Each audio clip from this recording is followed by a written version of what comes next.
Nós já estamos aqui na Rádio Cital FM com o nosso amigo Léo Pereira. Vai estar voltando hoje aquele bate-papo extremamente interessante. E hoje nós temos um tema muito especial.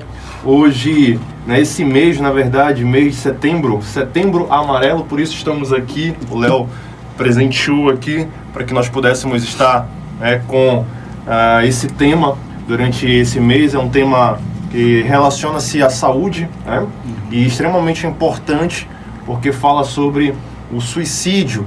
E se tem uma preocupação com relação ao governo federal, ao municipal, ao estadual, uma preocupação da igreja, uma preocupação de outros órgãos, de outras instituições, nós temos que mencionar a importância da vida. Porque se tem suicídio, tem morte. E tem diversos fatores que contribuem para que uma pessoa possa chegar a esse fim. E aí você talvez pergunte, mas tem alguma coisa relacionada a isso na Bíblia, na palavra? Certamente nosso historiador, teólogo, tem muita coisa para trabalhar, muita coisa para falar. Léo? Com certeza. E que a gente aí não ri, não. Léo, é isso, teólogo, historiador, o que mais, Léo? Rapaz. Entre outros, né? Sou aniversário. Entre outros atributos, mas nós vamos trabalhar sobre isso hoje. Léo, bom dia, seja bem-vindo novamente. Sempre estás bem-vindo aqui. E hoje assunto... Um assunto importante, difícil, mas importante. Né? Bom dia nosso amigo ouvinte, bom dia Brunão, meu amigo. E hoje nós vamos falar sobre esse tema, né, Bruno? Um tema muito relevante, a ponto de nós estarmos levantando essa campanha aí todo mês de setembro. A gente trabalha aí em relação à prevenção ao suicídio, né? E quando a gente fala sobre suicídio, muitas vezes criam-se tabus, né, Bruno? As pessoas geralmente não querem falar sobre suicídio. Mas uma das primeiras coisas que eu gostaria de ressaltar aqui, né, sobre os mitos e as inverdades que existem acerca desse tema, é que durante muito tempo ele foi demonizado, Bruno. Atribuía-se o suicídio a espíritos ruins. Se alguém vier a se matar, dizem que demônio e tal. E a própria história, ela narra que a falta de conhecimento, né, a falta de sabedoria, vamos colocar assim, mas principalmente a falta de conhecimento, ela leva um medo, e o medo, ele leva a esse misticismo, né? Tem um historiador inglês, francês, que ele fala sobre isso, né? E então se demoniza algo que, como o Bruno já falou aqui previamente, que transversa sobre saúde. E agora a saúde mental. Então nós podemos, num ponto de vista mais bíblico, espiritual, nós podemos dizer que o suicídio, ele seria o resultado de uma doença da alma, né? Vamos colocar assim. E esses embates, né, que se é demônio, se não é, já vem sendo discutidos, né? E Brunão, graças a Deus, que hoje o nosso povo, o povo cristão, o povo evangélico do Brasil, ele é um povo que ele está mais instruído, ele tem procurado conhecimento, principalmente teológico, e nós cremos de fato que a Bíblia, ela responde todas as coisas, mas também ele procura, dentro da psicologia, dentro da história, dentro da tua área, geografia, enfim, em múltiplas ciências, para endossar, na verdade, aquilo que a Bíblia já diz há muito tempo, né? Porque a nossa única regra de fé e conduta, de fato, é a Bíblia, mas nós vamos usar as outras fontes para que elas possam endossar aquilo que a Bíblia já afirma, né? E falando de mim mesmo, Brunão, por que eu achei tão interessante falar sobre esse tema hoje? Porque eu fui uma pessoa que atravessei o deserto da depressão, né? Passei por esse momento tão difícil da minha vida, mas dentro da nossa juventude, da IUG, eu sou grato a Deus pela vida do Brunão, pela vida dos pastores, da pastora Carla e do pastor Val Christian, que foram cruciais nesse processo, né? Eu lembro-me quando eu estava no ápice, das minhas crises e tal, a pastora Carla, ela mandou um vídeo falando sobre o tema de uma maneira maravilhosa, né? E aí eu comecei a me instruir com esse casal, né, o pastor Val, e eles me instruíram a procurar ajuda psicológica mesmo, Bruno. Profissional. Fui até o CAPS, estou concluindo meu tratamento, né? E eu posso dizer que sim, que Deus me curou, porque Ele colocou pessoas certas no meu caminho para me instruir, para falar sobre isso de uma maneira muito leve. Não tem que ser um peso, não tem que ser um tabu, não é demônio, não é falta de Deus, mas é uma condição que por algum momento talvez da nossa vida a gente esteja passando por isso, né, Bruno? E que ninguém sabe, né, Léo? Talvez quantas pessoas identificavam que tu tava assim, desse jeito? Talvez ninguém. Talvez ninguém. Porque não tem uma placa escrita, né, na testa de ninguém dizendo assim, olha, eu tô com depressão. E por mais que muitas vezes alguém fale, às vezes para outras pessoas que não compreendem, a primeira coisa é frescura. Frescura. É frescura. Aí já diz assim, olha, eu vou te dar logo alguma coisa para te fazer, porque tu não deve estar ocioso, sem fazer nada. E uma série de coisas para tentar justificar algo que se passa pelo ser humano, desde que o mundo é mundo, só que ao mesmo tempo que a gente tem a evolução das ciências, a gente tem no ser humano, às vezes, um discurso de involução, né? De não acreditar que um psicólogo, não acreditar que um psiquiatra, que um profissional possa ajudar, sendo esta uma ferramenta de Deus. A fé, eu sempre digo, Léo, a fé ela está acima de qualquer ciência, mas a ciência é uma permissão de Deus para que nós possamos ter um instrumento de auxílio. A pessoa está doente, ela procura quem? O médico. Ela tem que procurar para se tratar. E muitas vezes as doenças físicas elas são levadas muito mais em consideração do que as doenças psicológicas, mentais. E que é tão importante cuidar dela quanto a física, porque uma está ligada à outra, né? E é engraçado se a gente parar para pensar, Bruno, o quão é expressivo o número de suicídios. Eu estava pesquisando ontem, né, e hoje ainda um pouquinho mais cedo, e as pesquisas apontam que morre mais gente de suicídio do que pessoas que são cardíacas, hipertensas. O suicídio ele acaba matando mais do que outras doenças que a gente tem como corriqueiras, né? Como a AIDS, como essas doenças que a gente menciona todo o tempo.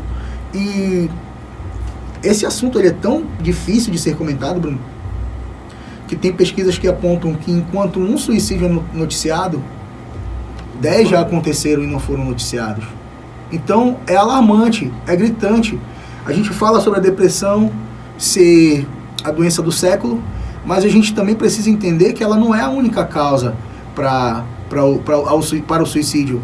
A gente tem aí um conjunto de várias doenças mentais, né, psicológicas, que elas vão acarretar onde? No suicídio. Porque o suicídio, na verdade, Bruno, ele é um grito de socorro de alguém que quer dizer assim, eu não quero mais sentir isso.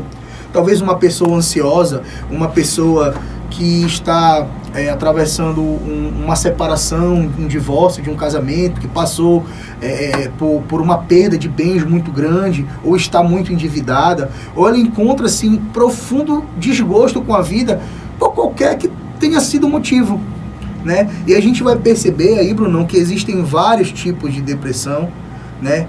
Que existem vários tipos de ansiedade, então existem múltiplas causas para o suicídio, mas que o suicídio ele vem ser, né, um grito desesperado de quem quer sanar aquela dor.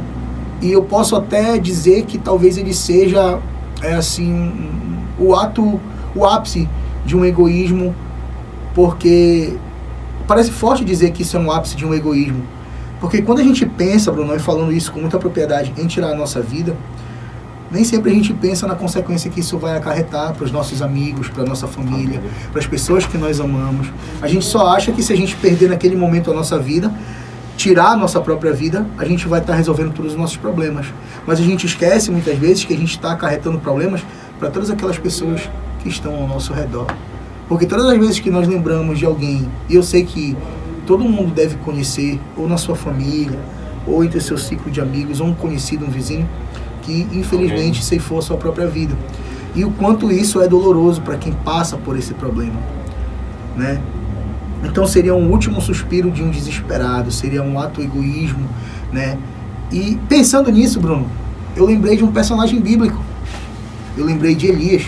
Sim. Né? E a gente vê aquele Elias manda fogo do céu e queima.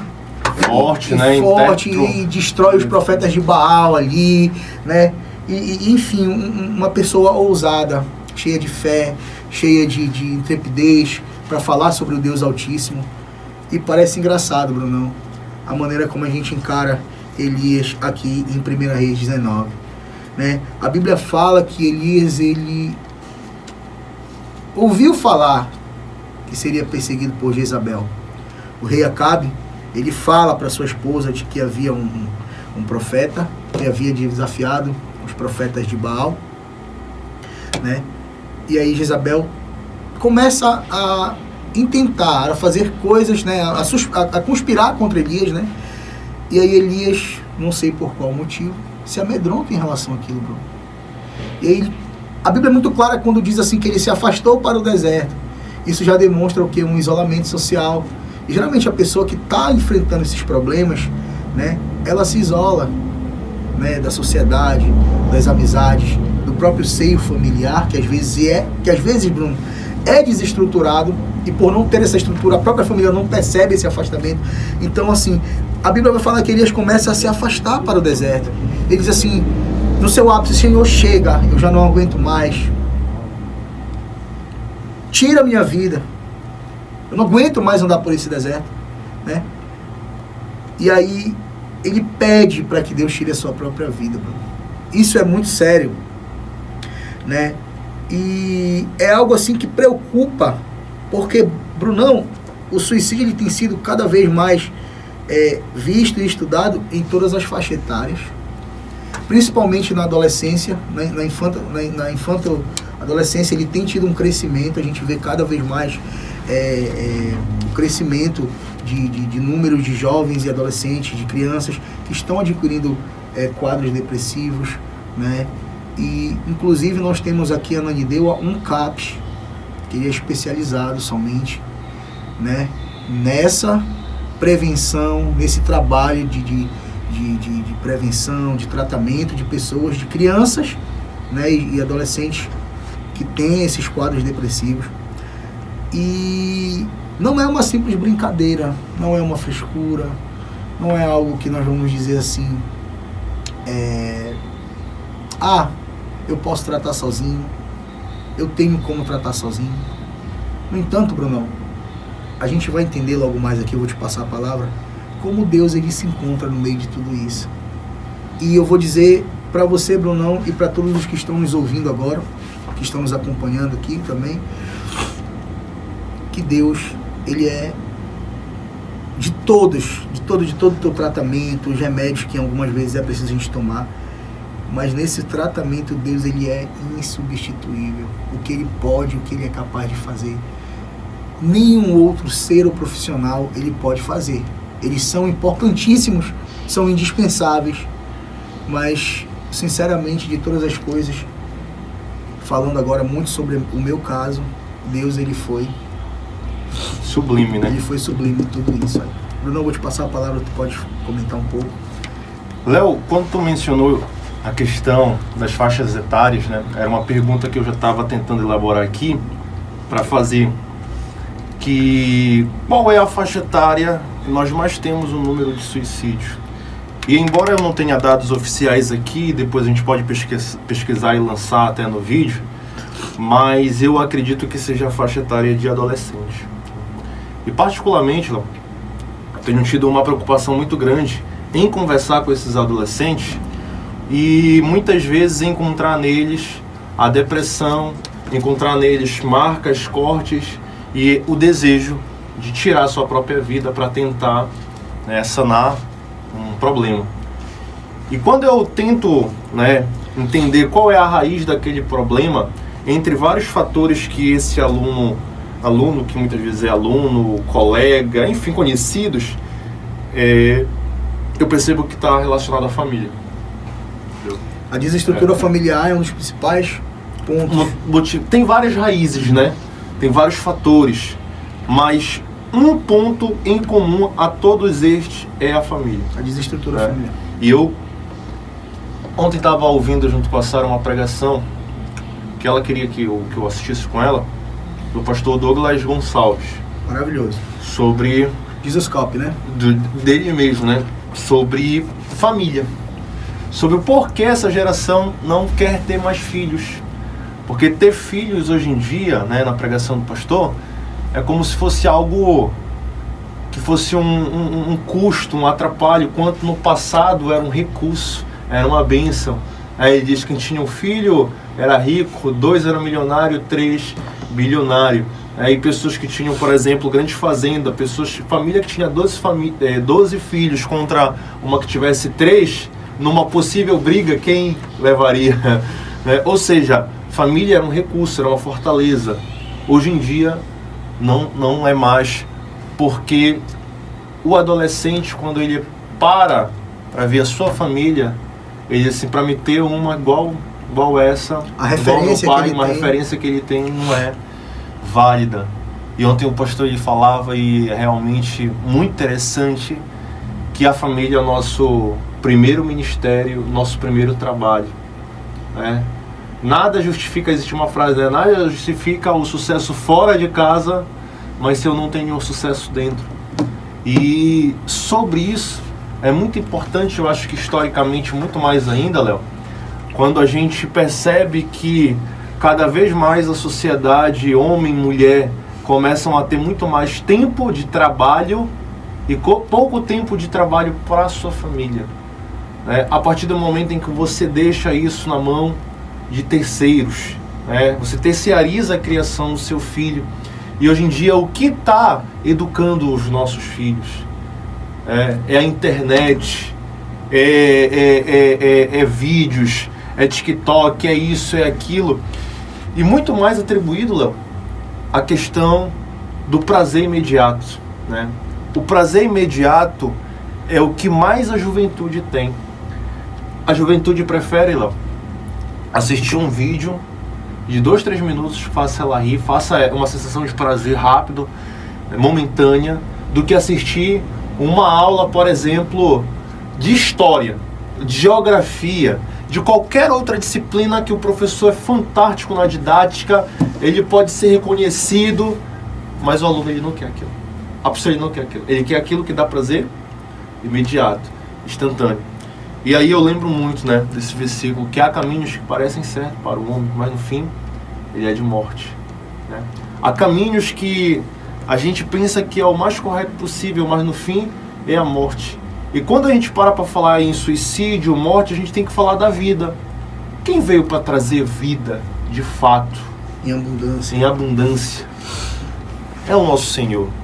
Então, independentemente do seu credo, independentemente se você crê ou não, nós precisamos trazer aquilo que eu não gosto de trabalhar como relativismo. É relativo à verdade. Não é. Para mim existe uma verdade. É o papo que as universidades trabalham muito, né? É o secularismo, né? Secularismo, quando a gente fala sobre pós-secularismo, a gente já entende que é relativismo. Em tudo. Né? Para mim não tem. Para mim tem uma verdade. A verdade é Cristo. Ele pode dar vida, Léo.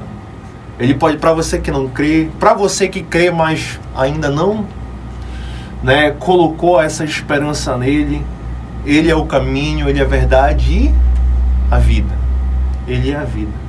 Então, a partir do momento em que você entende isso, você se torna uma pessoa esclarecida, que já que ele é a vida, ele possibilita outras ferramentas para que nós possamos nos ter. Aí ele envia, sabe quem? Pessoas. Ele envia um médico, ele envia um amigo, ele envia um familiar. Ele utiliza ferramentas quando você se permite a isso. Léo. E falando justamente sobre isso, Bruno, talvez a nossa geração ela seja a geração mais antenada, geração Y, né, a Millennium, e a geração Z, que já nasceram praticamente, a Y já teve esse primeiro contato, né, de nativos, não são nativos, mas tiveram esse primeiro contato com a internet e tal. A geração Z, nativos, né, digitais e tal. Eu vi algo interessante hoje dessa, é uma geração antissocial, mas que não sabe se virar sozinha. Exatamente. É muito engraçado isso. Porque nós somos aqueles que desbravaram, que temos o conhecimento científico, que temos a questão da interatividade mais rápida possível. A globalização permitiu que nós conexões, essas né, conexões, assim, sabe? E ao mesmo tempo que nós somos essa geração, nós também somos uma geração que ela é muito tendenciosa ao fracasso. A gente nem sempre termina aquilo que nós começamos. A gente não valoriza tanto coisas que são importantes e valorizamos coisas que são fúteis, que são passageiras. Então é uma geração que ela é muito hedonista. Ela pensa muito na satisfação, no prazer pessoal, no momento, naquilo ali. A minha felicidade, a minha alegria, né, Léo? É o egoísmo. Vai muito... egocentrismo, exatamente, enfim. transversa muito sobre isso, né? Então ela é uma geração que ela é cheia de coisas fúteis. Ela tem muito conhecimento, mas ela sabe usar pouco esse conhecimento, ou seja, ela não tem muita sabedoria, né? Informação e conhecimento, elas são uma coisa. Sabedoria é a maneira como eu utilizo aquilo que eu tenho como recurso. E muitas vezes a gente não sabe utilizar esse recurso. E Elias, ele era um homem separado desde seu ventre, era um homem cheio de Deus, ousado, cheio do poder mandado do céu, mas em um dado momento da sua vida, ele se entristeceu. Com isso eu quero dizer, Bruno, que a depressão é sorrateira e ela pode acontecer com qualquer um. E a Bíblia fala, não especificamente sobre isso, mas nós podemos aplicar aqui também, que é o que está de pé, cuide para que não caia. E a Bíblia fala que Elias se ausentou, foi numa caverna, ficou triste. E o Senhor, ele se compadeceu de Elias. E aí que eu digo, Bruno, que a ação de Deus nesse momento ela é sublime. E a Bíblia fala aqui no capítulo 11, o Senhor, no capítulo 19, no versículo 11, assim: o Senhor Deus disse, saia e vá ficar diante de mim no alto do monte. Então o Senhor passou por ali e mandou um vento muito forte, que rachou os morros e quebrou as rochas em pedaços, mas o Senhor não estava no vento. Quando o vento parou de soprar, veio um terremoto, porém o Senhor não estava no terremoto. Depois do terremoto veio fogo, mas o Senhor não estava no fogo. E depois do fogo veio um sussurro calmo e suave. Quando Elias ouviu o sussurro, cobriu o rosto com a capa. Então saiu e ficou na entrada da caverna. E uma voz lhe disse: o que você está fazendo aqui, Elias? E ele respondeu: ó Senhor, Deus Todo-Poderoso, eu sempre tenho servido a ti e só a ti, mas o povo de Israel quebrou a sua aliança contigo e derrubou os teus altares, matou os teus profetas, e eu sou o único que sobrou, e eles estão querendo me matar. Isso aqui é muito significativo. Primeiro, vou começar aqui pelo versículo 14. Elias, ele entende e ele acha que ele é sozinho, Bruno. Muitas vezes quem está atravessando o deserto árido da depressão, que pensa no suicídio, que pensa na morte como a única solução, essa pessoa, muitas vezes, Bruno, ela se sente só. Ela acha que ela é a única que está passando por isso no mundo. Ela pensa que todos esqueceram dela e que ela superestima o seu problema, a ponto dela estar cercada por pessoas, mas ainda se sentir sozinha. E eu sei porque eu me senti várias vezes assim. Mas eu digo para você hoje, você não está sozinho. A sua luta, por mais que ela esteja sendo superestimada para você, ela é importante, mas também ela não é a pior. Você pode achar que ela vai durar para sempre, mas ela não vai. Toda a tua aflição, toda a tua dor, toda a tua luta, ela está produzindo para ti, Bruno, um peso de glória muito peculiar, no qual talvez hoje você não entenda, mas um dia o Senhor ele vai te fazer entender sobre ela.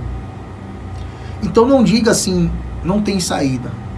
Não diga assim, é o fim, acabou. Porque Não é o fim. O Senhor, ele tem um novo começo para ti. O Senhor, ele tem uma resposta para aquilo que tu está precisando. Mas não é no teu tempo, é no tempo dele. Quando você estiver assim, pregue a palavra para você mesmo. Reafirme todos os dias para o seu coração que essa água, que essas águas fortes, essas ondas grandes, elas vão passar. Pregue isso todos os dias para você, dia após dia, até que você possa dizer: o Senhor está no controle de tudo. Faça esse exercício e você vai ver a mão de Deus sobre a tua vida.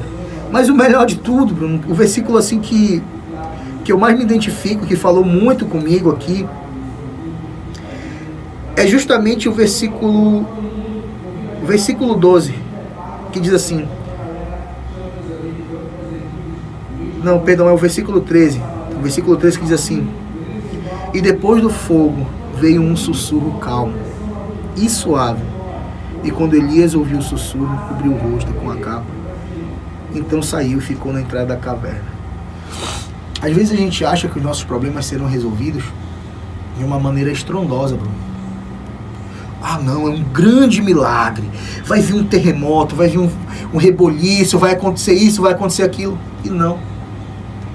A gente é tendencioso a pensar que Deus vai agir somente em coisas estrondosas, grandiosas. Vamos colocar grandiosas. Super milagres, né? Super milagre. Mas quando você entende que o Senhor também trabalha nas coisas mínimas, como fazer com que os corvos te sirvam pão, como fizeram com Elias na caverna, como fazer você entender que aquela sua família desestruturada talvez seja o teu maior bem, o teu bem mais precioso, o teu maior bem. Quando tu entender que a tua conversa com teu amigo, aquele teu sorriso, aquele teu ombro amigo, naquele momento ali, seja algo tão significativo que o ouro e a prata não podem comprar, tu percebe que Deus, ele vem como um vento suave.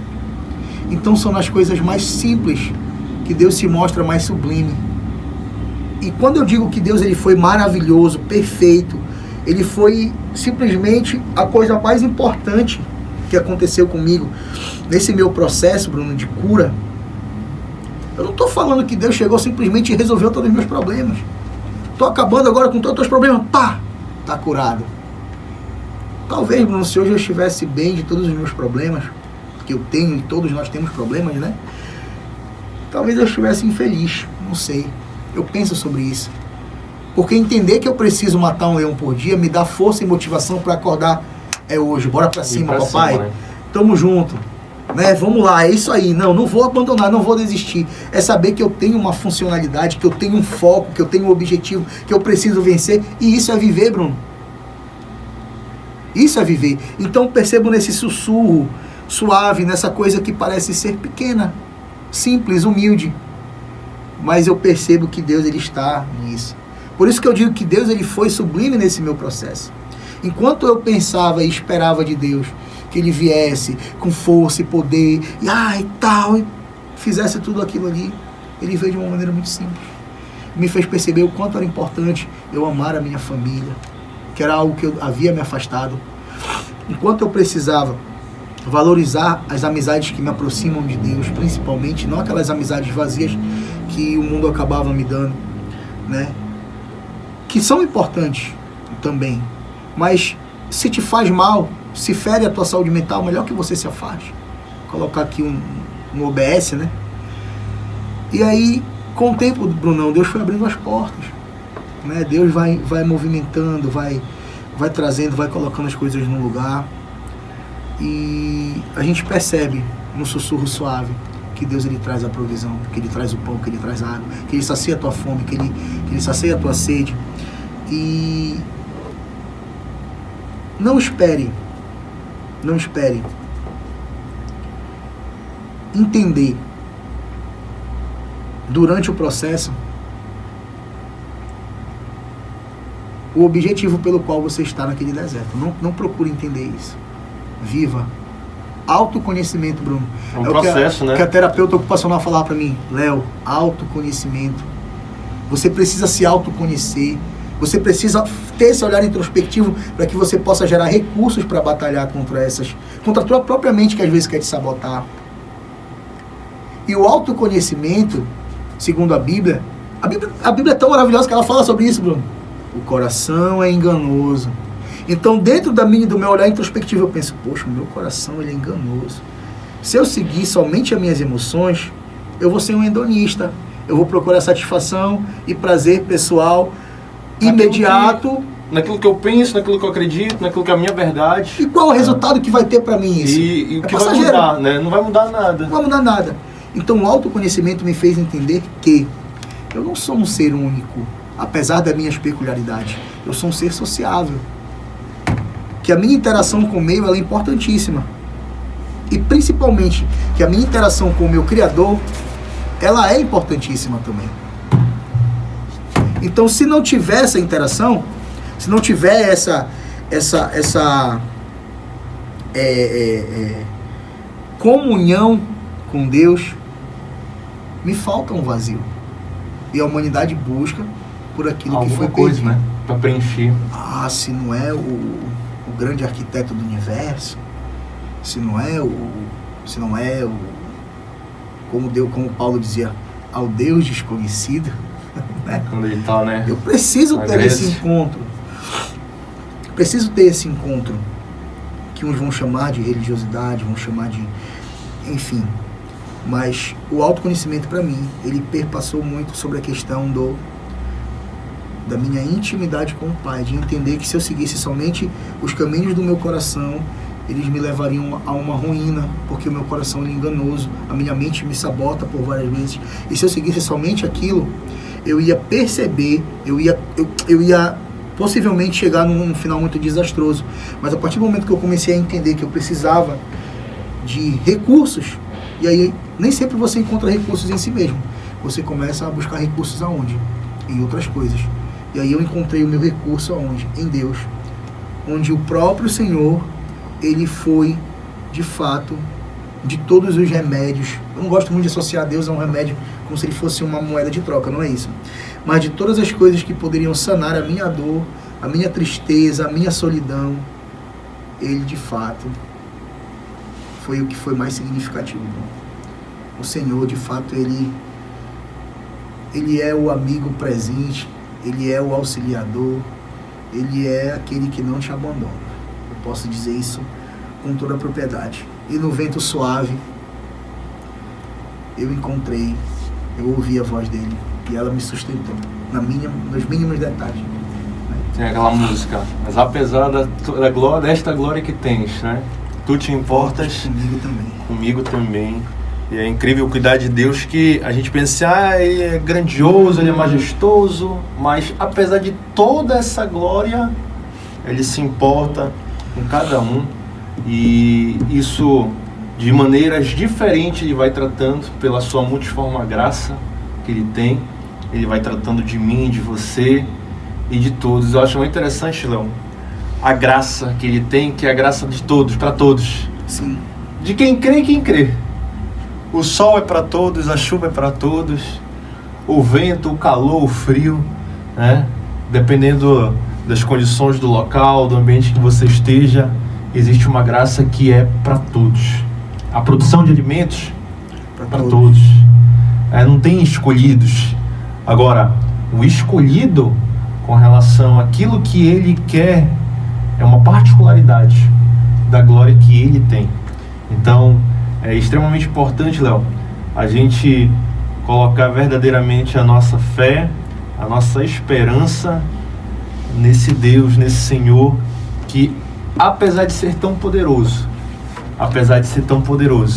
ele se importa comigo, com você, cada um de nós. Ele é Senhor. Quando você entende que ele é Senhor, é que acima de qualquer coisa é ele que ordena, ele que manda, porque ele é Senhor. É a Bíblia, a palavra de Deus acima de qualquer ideologia que você tenha, acima de qualquer pensamento, acima de qualquer ideia, qualquer palavra, a palavra de Deus ela é que vai fazer com que a gente tenha um direcionamento, que Ele é o caminho, a verdade e a vida. Então, creia na palavra, creia no Senhor, e certamente Ele colocará os seus caminhos em retidão para que você seja aquilo que Ele quer que você seja. Né, Léo? Vamos tocar esse louvorzão bonitão, Léo, para finalizar? Com certeza. Vamos de louvor agora. Esse louvor maravilhoso. Brunão lembrou, então? Eu agradeço, Léo, por você colocar isso à disposição, que certamente vai ajudar, não sei se 1, 2, 3, 4, não sei quantas pessoas podem ser alcançadas, mas que talvez agora estejam ouvindo, estejam refletindo, estejam pensando e já tenha ali uma semente de mudança. Sim. É esse o nosso objetivo, né? Ser um instrumento para que gere mudança, gere vida. Gere vida. Leozão, chama esse louvor. Já estamos quase nos...